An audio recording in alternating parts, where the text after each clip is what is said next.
Just in case you were wondering, I'm still competing with Einstein back there, as far as the hair goes. We're reading A Course in Miracles. We're on chapter 18, the passing of the dream, and we're on section 6, beyond the body. It's a long section, and it's very interesting. A lot to talk about today. There is nothing outside you.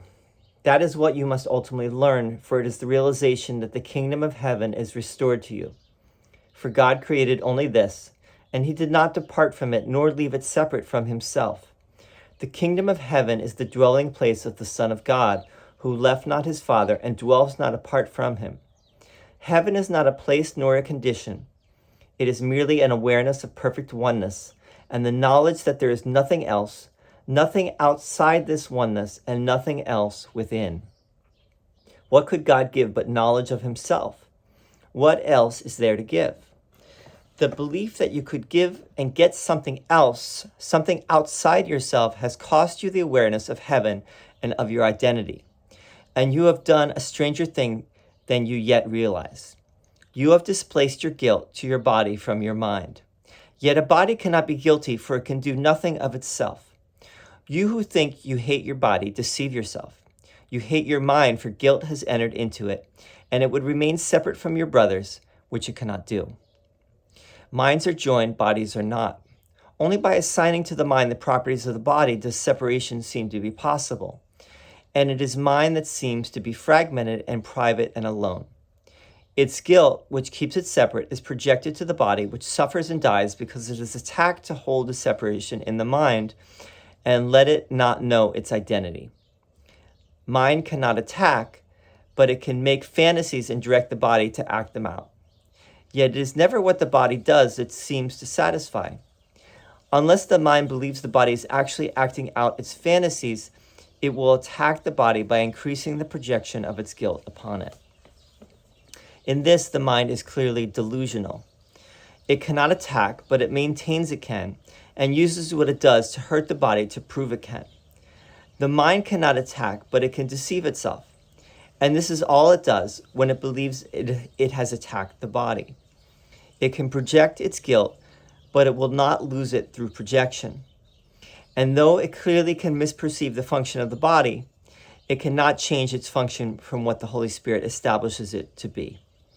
The body was not made by love, yet love does not condemn it and can use it lovingly, respecting what the Son of God has made and using it to save him from illusions. Would you not have the instruments of separation reinterpreted as means for salvation and used for purposes of love? Would you not welcome and support the shift from fantasies of vengeance to release from them? Your perception of the body can clearly be sick, but project not this upon the body. For your wish to make destructive what cannot destroy can have no real effect at all. What God created is only what he would have it be, being his will. You cannot make his will destructive. You can make fantasies in which your will conflicts with his, but that is all.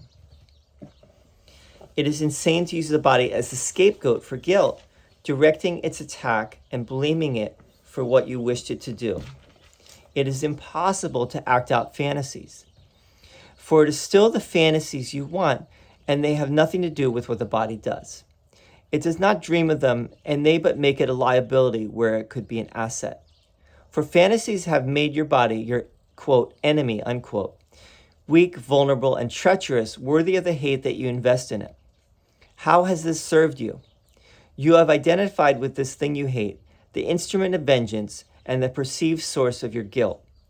You have done this to a thing that has no meaning, proclaiming it to be the dwelling place of God's Son and turning it against him. This is the host of God that you have made, and neither God nor his most holy Son can enter an abode that harbors hate, and where you have sown the seeds of vengeance, violence, and death. This thing you made to serve your guilt stands between you and other minds. The minds are joined, but you do not identify with them. You see yourself locked in a separate prison, removed and unreachable, incapable of reaching out as being reached. You hate this prison you have made and would destroy it, but you would not escape from it, leaving it unharmed without your guilt upon it. Yet only thus can you escape. The home of vengeance is not yours. The place you set aside to house your hate is not a prison, but an illusion of yourself. The body is a limit imposed on the universal communication that is the eternal property of mind. But the communication is internal. Mind reaches to itself. It is not made up of different parts which reach each other. It does not go out. Within itself it has no limits, and there is nothing outside it. It encompasses everything. It encompasses you entirely, you within it, and it within you. There is nothing else, anywhere or ever. The body is outside you and but seems to surround you, shutting you off from others and keeping you apart from them and them from you. It is not there. There is no barrier between God and his Son, nor can his Son be separated from himself except in illusions. This is not his reality, though he believes it is. Yet this could only be if God were wrong. God would have had to create differently and to have separated himself from his Son to make this possible. He would have had to create different things and to establish different orders of reality, only some of which were love.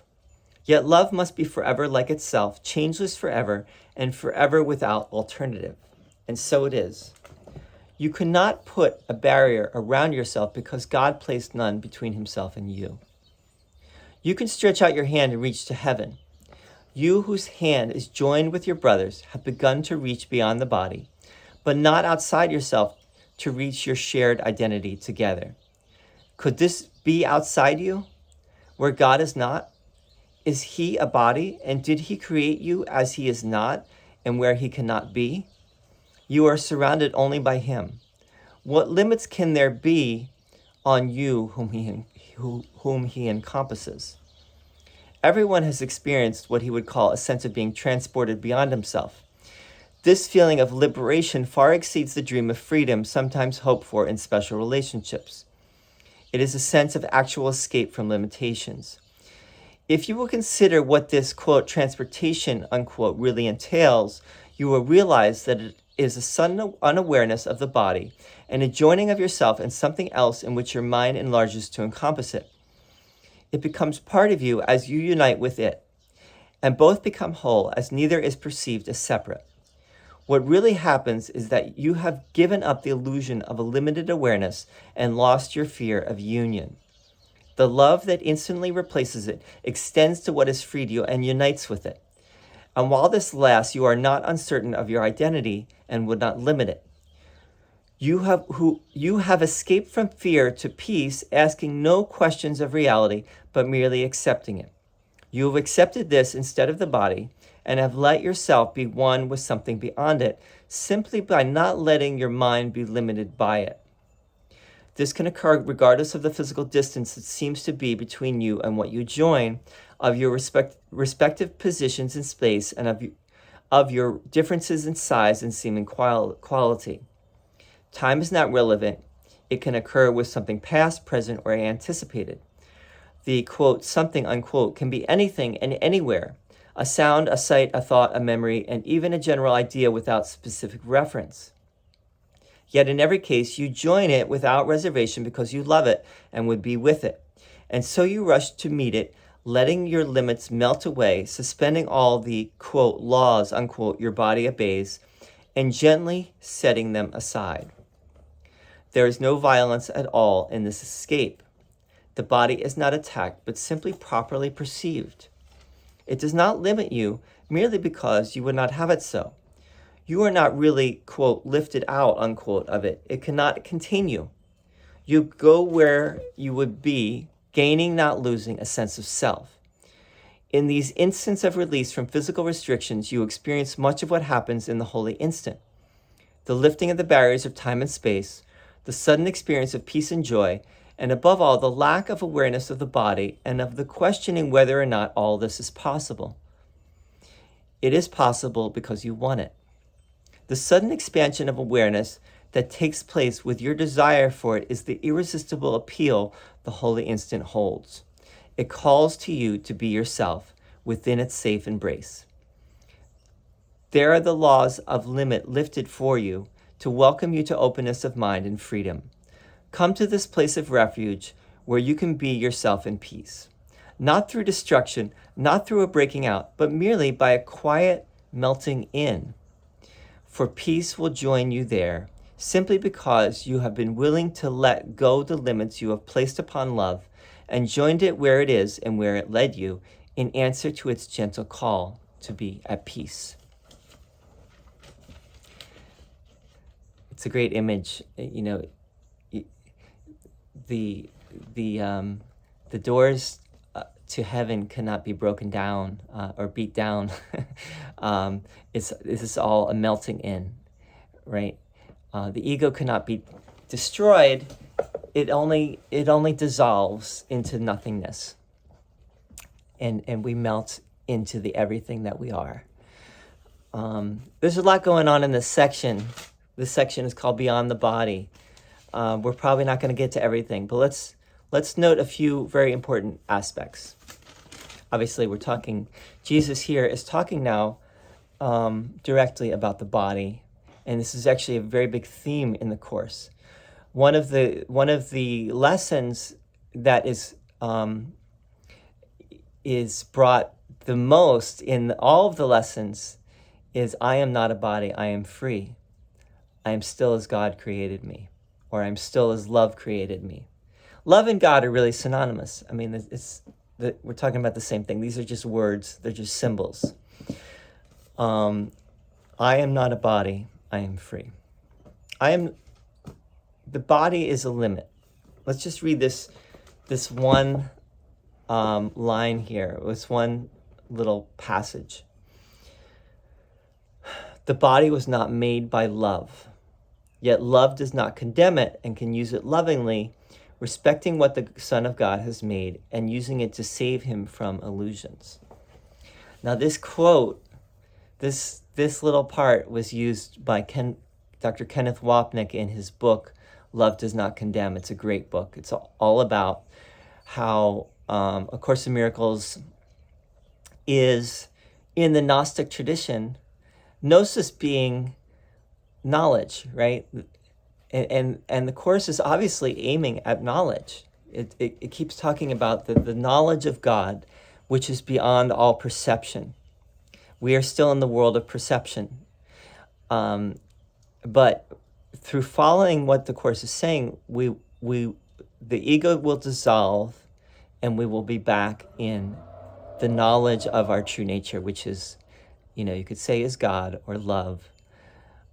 This oneness. We're going to read that passage from earlier in a moment about oneness. But the body was not made by love. This is a very important idea. What made the body? What made the world?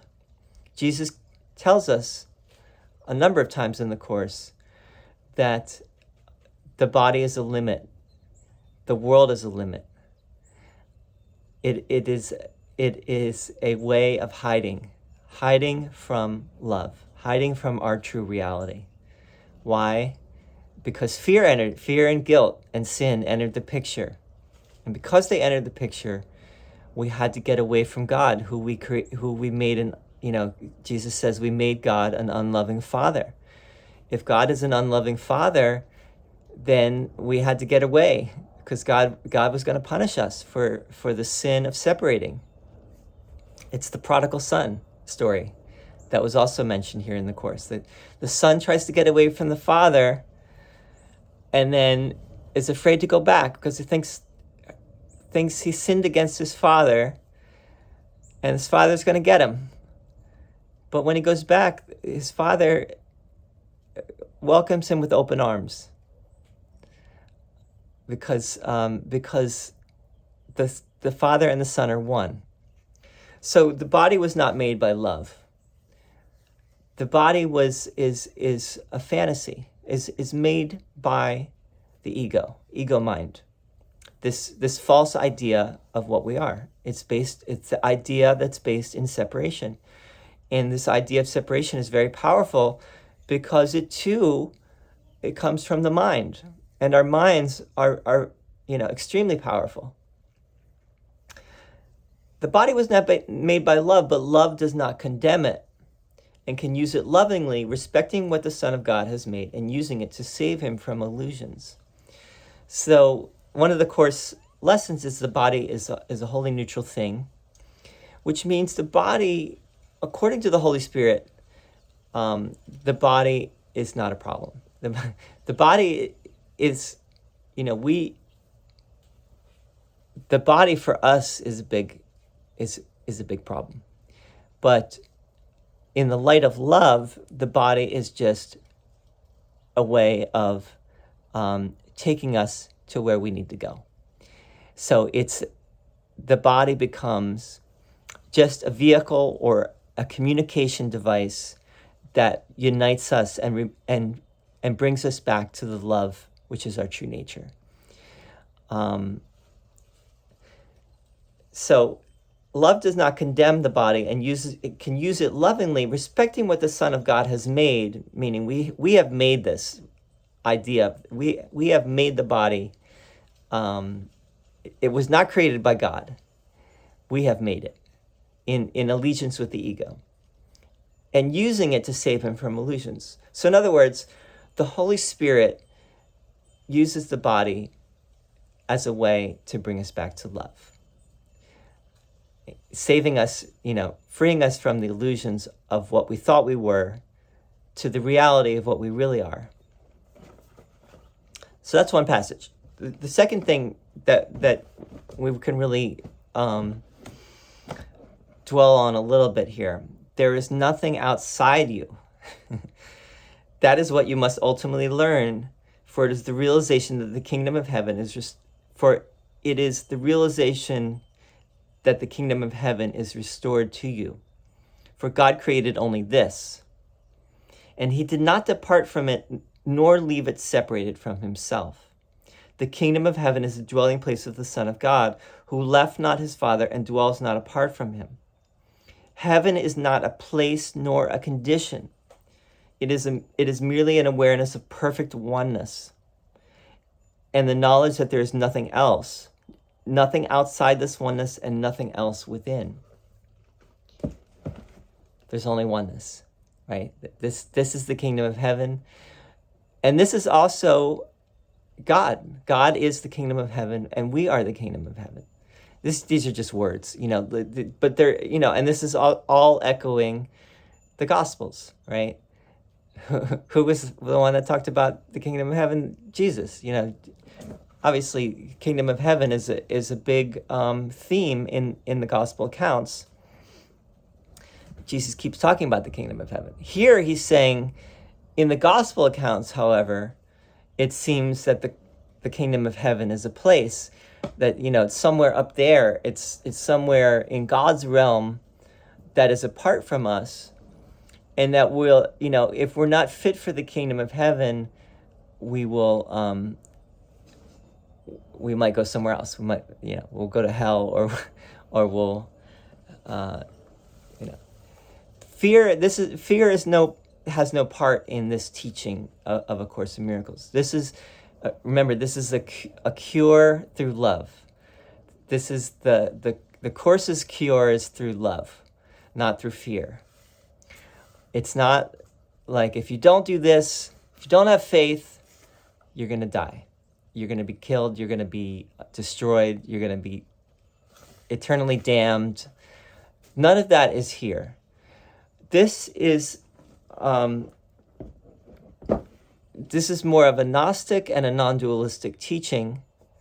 And this is a very clear statement of non-duality here at the beginning. There is nothing outside of you. There's nothing outside you, right? This is just another way of saying that you are part and parcel of God. Ultimately, you are God. The real you. You are love. The real you. Which we're not completely in touch with. Well, we are on a very deep level, but from where we sit right now, not so much. The last thing to point out in this section, because we're this is a long video already, is Jesus here talks at the end about spiritual experiences that take us beyond the body. where we're transported. He says there's a transportation beyond the body, and it can be through anything. Jesus is saying that anything could take us, can give us this experience. But what is it really based upon? It's based upon our desire, our wanting it. We want it on some deep level. We want it, and so it happens. And it's a taste of the holy instant. Jesus says that this is what the holy instant feels like when we get beyond our limited sense of self. And it happens. It's happened to all of us at some time or another. We've been transported beyond the body. The body is not attacked, but simply properly perceived. The body is neutral, right? There's nothing good nor bad, but thinking makes it so. The body is not good nor bad. It just, from this perspective, it can be used in a way where we properly perceive it, and it can be a vehicle for taking us beyond the body. The body is there to take us beyond the body. Other than that, it's not holy. It's not the temple of God. In a sense, it is, but calling it a temple of God or our temple is also not correct. Jesus is trying to correct that here. Anyway, I hope this is helpful. We're going to keep going.